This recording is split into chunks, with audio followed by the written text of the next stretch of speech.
esqueço, já estava esquecendo. Nós começamos a estudar a construção do destaque econômico chinês no contexto do século XXI a partir da divisão do território. Na verdade, quando nós falamos de áreas muito amplas, de territórios muito grandes, normalmente é necessário que nós venhamos regionalizar essa determinada área.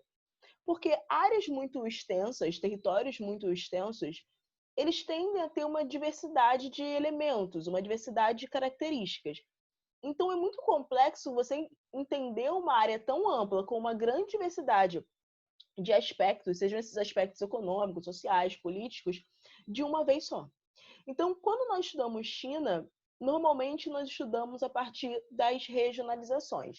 E aí eu enviei para vocês, até enviei depois, né? Não enviei no dia da nossa aula, porque lá na Agenda Edu, não sei porquê, no dia da nossa aula da semana passada, eu não estava conseguindo anexar nenhum arquivo no comunicado, então eu tive que enviar depois. Mas, basicamente, na aula da semana passada, nós construímos juntos esse quadrinho aqui sobre as características das principais áreas da China.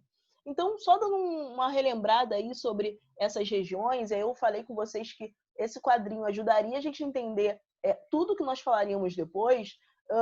Aqui nós temos 5 regiões da China, né?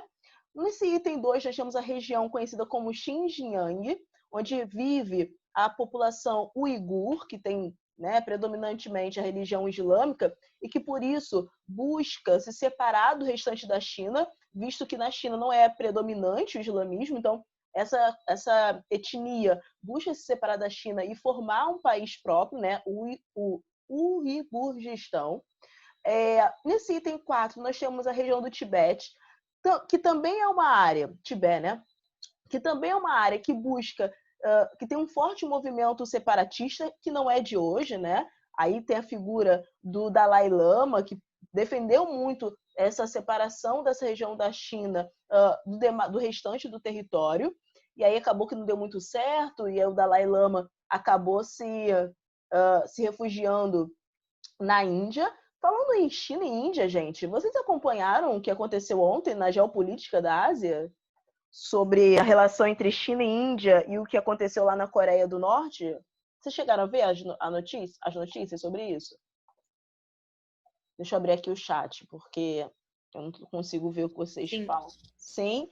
Pois é, gente. Ontem a Ásia literalmente bombou, né? Literalmente mesmo. Só atualizando a todos, caso vocês não tenham visto nenhuma notícia sobre isso, aqui, nessa região aqui onde eu tô com essa seta, aqui, nessa fronteira do Tibete, é uma área bem conflituosa e não é de hoje. Só para vocês terem uma ideia. Nessa fronteira aqui, nessa parte da China, nós temos aqui o Botão, tá? Nepal. É aqueles países que a Glória Maria sempre viaja e mostra lá no Globo Repórter. Fica aqui, tá? O Botão, Nepal, Índia e aqui o Paquistão. Índia e Paquistão já tem uma treta antiga por uma região aqui, tá? Eles disputam a área conhecida como Caxemira. Provavelmente vocês já ouviram falar. Eu comentei isso com vocês, se eu não me engano, ano passado, quando eu falava sobre o movimento separatistas. Então, Índia e Paquistão disputam essa região da Caxemira, tá bom? Esse problema aí da Caxemira é antigo, porque não sei se vocês sabem, mas o Paquistão ele foi formado a partir do território indiano, porque dentro da Índia havia uma disputa, posso colocar assim, uma disputa, um conflito, pronto, é melhor. Um conflito entre os hindus, que é predominantemente a religião ali da Índia, e os islâmicos. E os islâmicos não aceitavam conviver no mesmo espaço que os hindus. Então, eles requisitaram um território próprio. E eles conseguiram, com o apoio do Reino Unido, tá bom? Então, eles formaram o Paquistão. Mas até hoje eles disputam esse pedacinho de terra que é a Caxemira. Bom, além disso, há um conflito entre Índia e China também por uma questão de fronteiras. Então, a China, assim como a Índia, alegam que um e outro estão avançando no território. Então, a China alega que a Índia está avançando pelo seu território, assim como a Índia alega que a China está avançando pelo seu território. E aí ontem teve um conflito, né, em que alguns soldados indianos morreram, enfim, e a gente está acompanhando aí o que está para acontecer. E na Coreia do Norte, não sei se vocês viram, houve um bombardeio do prédio diplomático, onde havia ali uma certa negociação de um possível acordo de paz entre Coreia do Norte e Coreia do Sul. Enfim, vamos acompanhar a Ásia, porque está literalmente bombando, como eu disse para vocês. Então, voltando aqui para a China, né? Então, aqui nesse número 2, nós temos a região de Xinjiang, que prega, que defende um separatismo, onde há a predomínio da população islâmica. Aqui no Tibete também tem um movimento separatista muito forte. Esse número 3 representa a área da Manchúria, Manchúria não, da Mongólia, perdão, Mongólia interior, que também tem um movimento separatista, porque, na verdade, essa parte da China pertencia à Mongólia, porque a Mongólia é um país que fica aqui em cima, tudo bem? E essa parte aqui, 3, pertencia à Mongólia. Eu cheguei a comentar isso com vocês na semana passada, que a Mongólia, há muitos e muitos anos atrás, chegou a ser, bom dia, um dos maiores impérios do mundo, liderado aí pelo Gengis Khan. Essa área maior da China, esse número 5, é conhecida como China Oriental. Aqui nessa região há uma maior concentração populacional e, por sua vez, a concentração das principais cidades chinesas. E, além disso, há um forte desenvolvimento agrícola. Ano passado, uma das nossas primeiras aulas foi sobre questão agrária. Não sei se vocês vão lembrar disso. E aí eu falava com vocês sobre os sistemas agrícolas. Aquela questão da rotação de culturas, sistema de plantation, terraceamento. E aí eu quero lembrar vocês sobre essa questão do terraceamento. Terraceamento é aquela ideia de áreas agrícolas que têm degraus, tá bem? Porque normalmente são áreas de declive. Então, você ter um cultivo agrícola em área de declive não é algo bom. Por quê? Quando tiverem chuvas, ocorrerem as chuvas, a água ela vai escoar com muita velocidade. Imagina, você tem uma área assim, olha, inclinada, como nós chamamos de declive. A água da chuva vai chegar a esse solo. Se eu tenho essa área inclinada, a tendência é que a água venha com uma velocidade muito grande. Então, isso acabaria com o seu cultivo agrícola. Então, como você faz para que esse declive, somado à chuva, não cause um problema para a sua agricultura? Você forma degraus. Você escava o seu solo e forma uma espécie de degraus. Tem imagens na internet lindíssimas, tá, gente? Que mostra esse terraceamento nessa área aqui da China. E nesses terraços, a China cultiva principalmente arroz, tá bom? E é uma produção bem manual mesmo, até porque na China tem muita gente, então o ideal é que se mantenha essa forma de agricultura mais manual e não substitua pelas máquinas, porque senão vai ser um grande contingente populacional desempregado, né? E esse item número 1, ou é melhor, essa área número 1, é a área conhecida como Manchúria, que é a área basicamente industrial da China. A indústria na China diferentemente do que muitos pensam, né, que as indústrias na China são as ZEEs, né, as Zonas Econômicas Especiais, que se concentram aqui, olha, nesse litoral da China Oriental. Não, tá? O início da industrialização na China, na verdade, começou com a exploração imperialista dos japoneses, que se concentrou aqui na área da Manchúria. E por que na área da Manchúria? Porque aqui tem uma concentração de ferro, de manganês, diversos recursos que possibilitaram essa produção industrial. Tá bem? Então, os japoneses eles exploraram por muitos e muitos anos a China. Eles só foram expulsos em 1937, tá? Com a união de 2 partidos chineses. Eu já vou falar sobre isso. Tranquilo até aí, né, gente? Eu sei que é muita informação, mas eu acho que tá tranquilo até aí, não tá? Qualquer coisa vocês podem... Oi, Manu. É por isso que o Japão e a China não se dão bem? Sim, o papo é antigo. Apesar de serem 2 potências ali no contexto asiático, são 2 países que não têm boas relações por conta dessa ação imperialista que o Japão empreendeu aí na China. Sim, exatamente isso, Manu. E aí, falando sobre imperialismo, eu estou entrando já nesse assunto, para a gente avançar aí no conteúdo, é necessário que vocês saibam de alguns aspectos. Quando nós falamos em história da China, né, nós estamos falando de uma civilização milenar.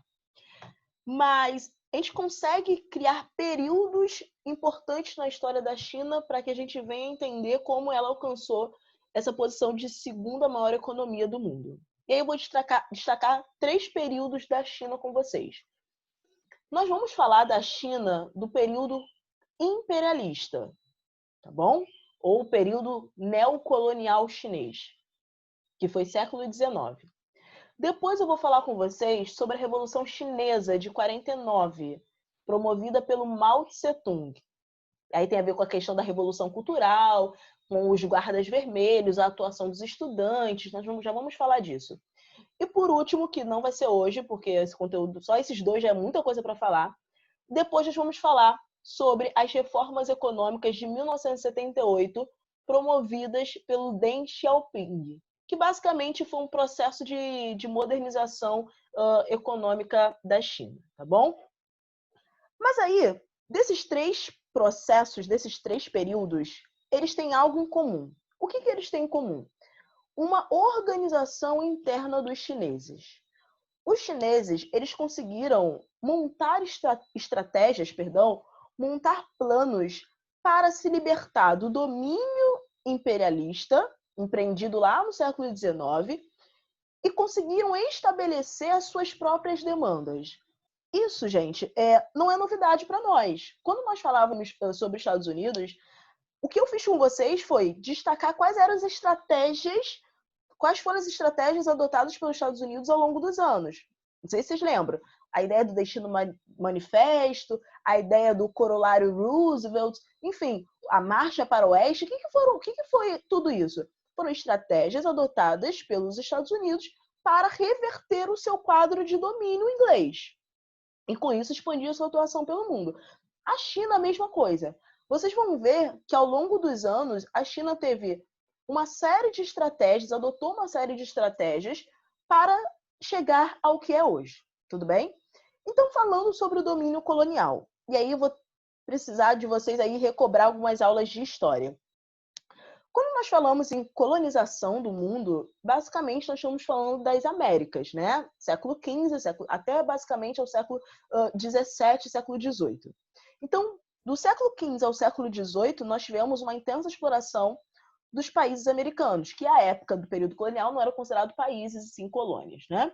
Então, a DIT, a Divisão Internacional do Trabalho, entre o século XV e o século XIX, ou século XVIII, perdão, se concentrava em uma relação entre países europeus e as colônias nas Américas, basicamente. Mas a exploração dos europeus não se concentrou apenas nas Américas. A partir do século XIX até o início do século XX, os europeus voltaram suas atenções para a exploração de novas áreas. Que novas áreas eram essas? África e Ásia. Tudo bem? E aí, a exploração da África, vocês veem muito no 8º ano, né? No 8º ano é a série que a gente fala muito sobre o neocolonialismo na África e como que os países africanos conseguiram se libertar da influência imperialista, mas infelizmente continuaram super dependentes das suas antigas metrópoles europeias. Então não vou entrar nesse assunto agora, porque o que nos interessa é a Ásia. Mas na Ásia, esse domínio imperialista, ele também se manteve, ele também existiu. Eu vou fazer uma ponte aí com as nossas aulas de história, de sociologia, perdão. Vocês lembram que quando nós falávamos sobre a evolução dos estados, lá em sociologia, que tinha o estado metafísico, o estado teológico e depois o estado atual, lembram disso? Basicamente, os europeus, eles defendiam essa ideia de que as sociedades, elas estavam em um processo evolutivo. As sociedades, elas inicialmente são sociedades primitivas, depois se tornam sociedades bárbaras e depois se tornam sociedades modernas. E os asiáticos, as sociedades asiáticas, segundo os europeus, eram sociedades consideradas sociedades primitivas, ou seja, poxa, eles são muito inocentes, eles não sabem nada da vida, não sabem nada do mundo, eles precisam de alguém que os ajude a sair desse estado de primitividade. Ou seja, aí começa aquela ideia de missão civilizatória da Ásia, né? De o branco europeu querer impor as suas características civilizatórias, visto que as características das civilizações asiáticas eram muito distintas das características europeias, né? Então, aí há uma entrada das potências europeias atuando na Ásia e, claro, aí na China. Então, nós temos franceses, nós temos Alemanha, nós temos Inglaterra, Japão, uma série de países, principalmente os europeus, mas como eu acabei destacando, né, o Japão também, acabou explorando essa área aí, principalmente no contexto de Segunda Guerra Mundial e esse desejo de expansão territorial que as potências imperialistas possuíam.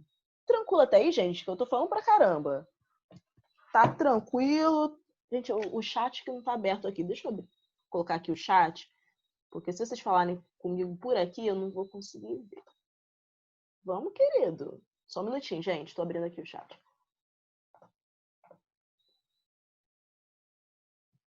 Abriu. Foi. Tava travando para vocês? Ixi. Então, vou fazer o seguinte, gente. Eu vou desativar um pouquinho a câmera para que... Não tá travando, não. Tá não? Ah, tá. É o Felipe que falou que o dele tá dando ruim. Ah, entendi. Agora que eu vi, Manu, que você tinha postado aqui, achei aleatório porque eles fariam isso. Vamos de guerra com intolerância religiosa. Tá. Acho que era lá do Felipe. Tá tudo bem por aí então, Felipe? Consegue me ver? Me ouvir não, né? Que agora eu desativei um pouquinho a câmera. Mas consegue me ouvir direitinho? Sim, ótimo. Show. Perdão, não tinha visto a sua mensagem aqui. Que eu não tava com o chat aberto. Por enquanto, ai meu Deus. Não, vamos torcer que permaneça até o final. Então, eu vou falar sobre esses 3 períodos com vocês, tá bom? Sobre o período colonial, ou neocolonial, na verdade, que foi entre o século XVIII, ou melhor, século XIX e início do século XX. Depois eu falo com vocês sobre a Revolução Chinesa de 49, liderada pelo Mao Tse-tung. E, por último, a Revolução Econômica de 78, liderado pelo Deng Xiaoping. Mas vamos por parte. Basicamente, turma, enquanto os imperialistas, né, as potências europeias mais Japão, buscavam dominar a China, né, e com isso dividir o território chinês e apontar quem dominaria qual parte da China, os chineses, obviamente, não aceitaram isso de bom grado, não viram isso com bons olhos, né? Porque até então, eles não eram dominados por ninguém, os chineses. Então, quando eles começaram a perceber uma expansão da atuação imperialista no seu território, eles passaram a se organizar para impedir essa expansão da atuação imperialista. É claro que, inicialmente, essa resistência oferecida pelos chineses não trouxe um resultado imediato, ou seja, eles não conseguiram expulsar as potências imperialistas, né? Mas eles, ao longo dos anos, foram cada vez mais se organizando politicamente. Em determinado momento, eles conseguiram isso, tá bom? Então, vamos lá. Basicamente, gente, o início da resistência chinesa frente às potências imperialistas foi um movimento conhecido como Revolução dos Boxers. Eu não vou me atentar muito nesses processos históricos, porque aí eu vou acabar, de repente, repetindo algo que vocês já sabem, ou que o Fábio vai explicar para vocês, enfim. Mas, basicamente, só para vocês saberem o que foi a Revolução dos Boxers, eram lutadores, pode parecer meio sem sentido, tá? Mas talvez o Fábio vá aprofundar esse assunto com vocês. Mas, basicamente, eram boxeadores que iam para as áreas rurais e mostravam para os camponeses que eles deveriam lutar contra essa influência imperialista. E aí lutar, quando eles falavam em lutar, era lutar, se fosse necessário, de forma física mesmo, de partir para a guerra. Então, por isso foi chamada de Revolução dos Boxers. Então, esse conflito durou de 1899 até 1901. Só que, claramente, as potências imperialistas reprimiram esse movimento. Eles não iam permitir que esse processo continuasse, né? Mas aí, os chineses não desistiram de lutar contra esse domínio imperialista. E lá em 1900, os chineses conseguiram se organizar politicamente formando um partido chamado de Kuomintang. Esse partido Kuomintang era um partido nacionalista. Normalmente, deixa eu abrir aqui um pouquinho a câmera. Normalmente, turma, quando um país ele percebe uma grande influência, um grande destaque dentro do seu território de potências externas ou influência de sociedades externas, enfim, de tudo aquilo que é externo a si mesmo, normalmente crescem os movimentos nacionalistas, tá bom? Vou dar um exemplo para vocês. Hoje em dia na Europa, nós temos, principalmente na França, nós temos um grande crescimento de partidos nacionalistas. Partidos nacionalistas, normalmente, eles defendem um certo isolamento em relação à influência externa. Tudo bem? Então, muitos países europeus hoje em dia, como eu disse, né, o caso da França, eles defendem um certo distanciamento, por exemplo, da população islâmica. Tá? Então, aqui na China, esse processo aconteceu com a criação desse partido Kuomintang, que era um partido nacionalista que defendia o afastamento dessas potências imperialistas. Então, esse Kuomintang, era um partido criado em 1900 e que foi liderado pelo médico chamado de Sun Yat-sen. Esse nome dele não é tão importante não, tá? O nome do segundo carinha que eu vou falar aqui é mais importante. Mas, só para vocês saberem, quem criou então esse partido foi o Sun Yat-sen. E esse partido, basicamente, ele combatia toda e qualquer influência das potências imperialistas, tudo bem? Mas lá em 1921 surgiu um novo partido. Surgiu o Partido Comunista Chinês, o PCC. Então, vamos lá, recapitulando. Primeiro nós temos a criação do Kuomintang, que era um partido nacionalista chinês e que defendia a expulsão, né? Defendia a China contra essa atuação imperialista. Lá em 1921 surge um novo partido, que é o Partido Comunista Chinês, o PCC. Pois é, Eduardo. Pois é, o PCC é antigo. E aí, nesse contexto, o PCC ele é criado por um carinha chamado Mao Tse-tung, que lá em 49 vai promover a Revolução Chinesa, tá bom? Basicamente, esse Partido Comunista Chinês, eles adotavam uma estratégia mais agressiva do que o Partido Kuomintang. Como assim mais agressiva? Assim como os boxers, né, como eu falei, a Revolução dos Boxers, os comunistas chineses, eles defendiam, se necessário, um ataque direto, guerra mesmo, contra as potências imperialistas. Já o Kuomintang, né, o Partido Nacionalista, eram mais meio que assim, paz e amor. Eles defendiam uma diminuição da influência imperialista a partir do diálogo, né? Tipo, não, galera, calma o coração, vamos conversar, vamos ver se dá para conversar com os japoneses, com os franceses, com os ingleses, nada de guerra, para com isso. Na verdade, de repente você fala, mano, poxa, mas não dá para resolver as coisas no diálogo? Na verdade, gente, até dá. Só que a questão é que o Kuomintang, ele queria o diálogo não para evitar o conflito, não para evitar as mortes de chineses, não. Na verdade, o Kuomintang, ele queria resolver tudo na base do diálogo para, na verdade, estabelecer uma certa aliança com os imperialistas. Por quê? Majoritariamente, quais chineses faziam parte do partido Kuomintang? Eram os nobres chineses, eram os grandes donos de terra. Então, eles não estavam preocupados em defender o chinês ali mais simplesinho, coitado. Não.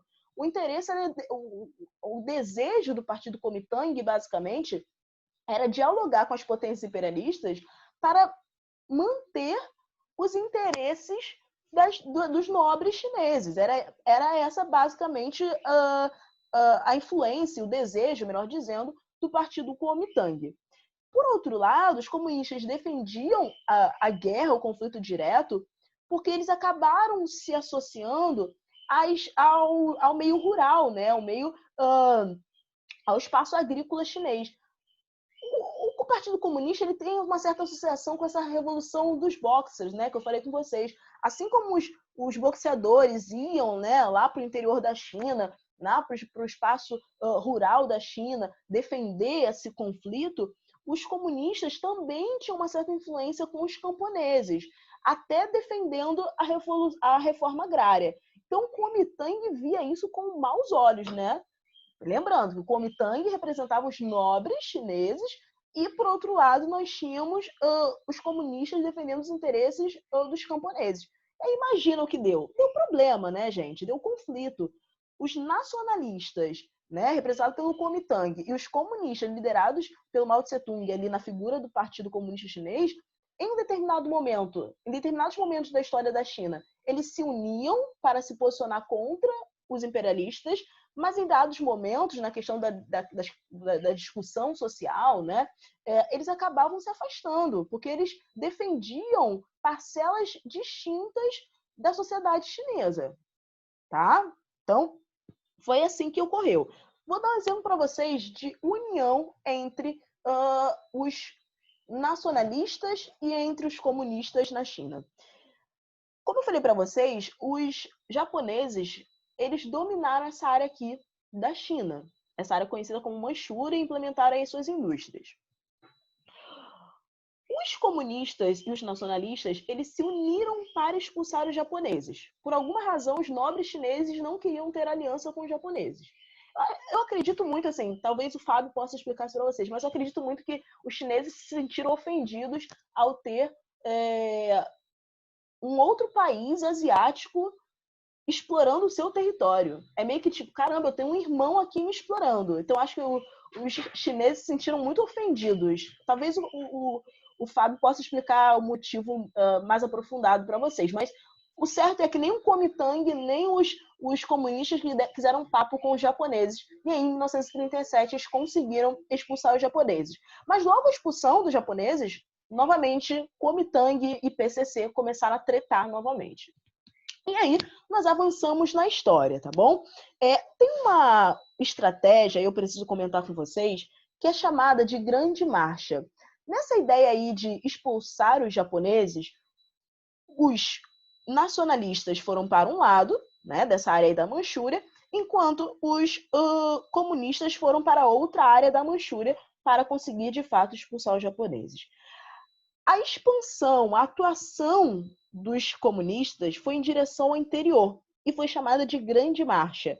E nesse processo eles foram conquistando ao apoio, né, dos camponeses de forma cada vez mais gradual. E isso, gente, deixava o Kuomintang boladíssimo. Porque eles falavam, caramba, olha só como esses comunistas são. Eles estão conseguindo, né, afastar os japoneses, expulsar os japoneses, mas ao mesmo tempo eles estão conquistando os camponeses para os apoiar. Então isso causava uma certa preocupação entre os representantes ali do Kuomintang. E aí chegou um novo cara no partido Kuomintang, que era o chamado Chiang Kai-shek.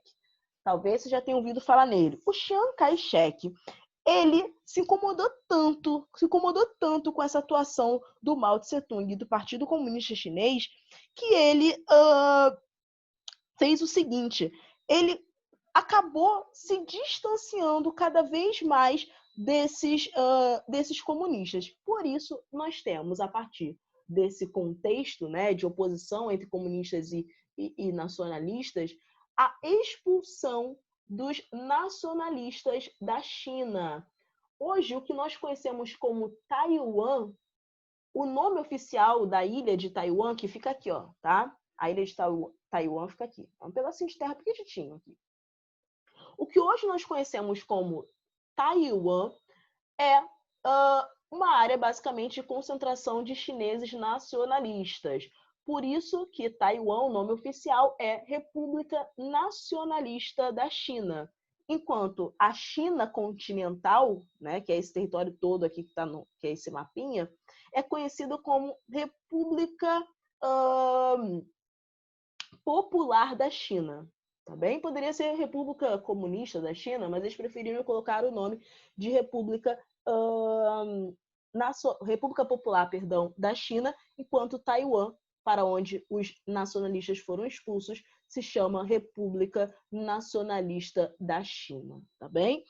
E aí, continuando um pouquinho, antes, né, vou voltar um pouquinho antes de falar dessa ruptura oficial e da expulsão dos nacionalistas chineses. Então, houve uma oposição em relação ao posicionamento, né? Os nacionalistas eles buscavam mais o diálogo, enquanto os comunistas buscavam mais a treta mesmo, o atrito, o rompimento real oficial com as potências imperialistas.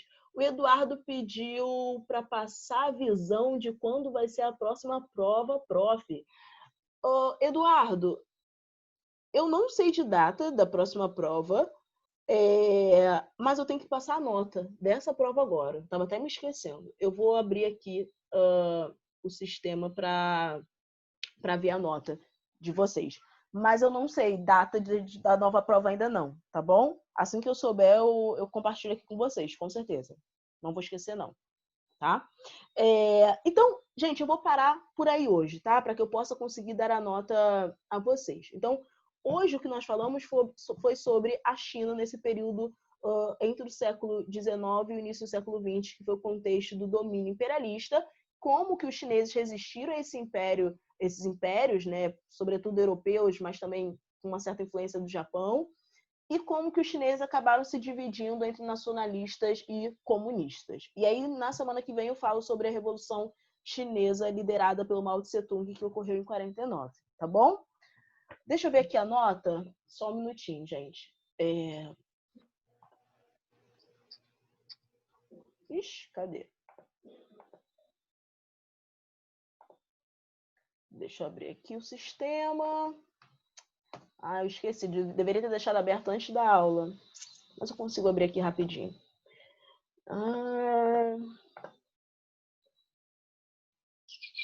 Drive. Mas pelo que eu lembro das notas de vocês, eu acho que ninguém, a não ser que tenha ocorrido de alguém não ter feito a prova. Mas pelo que eu lembro das notas de vocês, a maioria se deu bem, assim. Vocês se incomodam de falar a nota aqui para todo mundo, gente?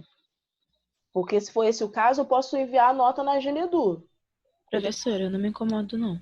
Tá. Se alguém não quiser, Hanna, não quero que fale a minha nota. Me manda aqui uma mensagem privada no chat, tá bom? Que aí eu envio para você no privado. Então, por favor, façam isso. Quem não quer que eu fale a nota aqui, me envie uma mensagem aqui no chat que eu te envio a sua nota lá na Agenda Edu, só para você ver, tá? Vamos, internet, não tem seu tempo não, querida. Primeiro ano. Nossa, vou ter que abrir. Calma aí, gente. Não. Isso aqui é o quê? Não. Segundo ano. Cadê terceiro ano, querido? Calma, gente. Minha internet tá meio manivela aqui, mas ela vai abrir. Tem que abrir.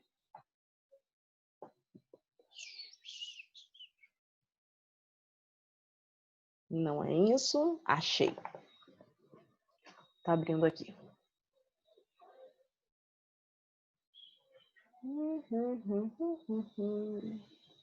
Respostas. Socorro, internet lenta.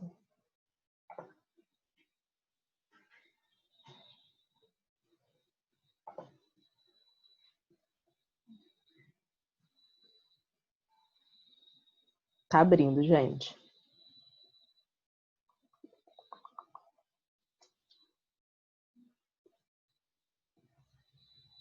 Carregando as respostas.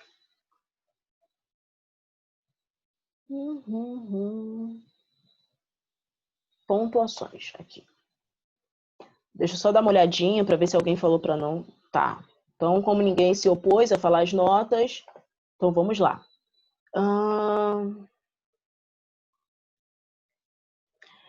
Fernando, 80. Brian, 80. Ingrid, 80. Milena, 80.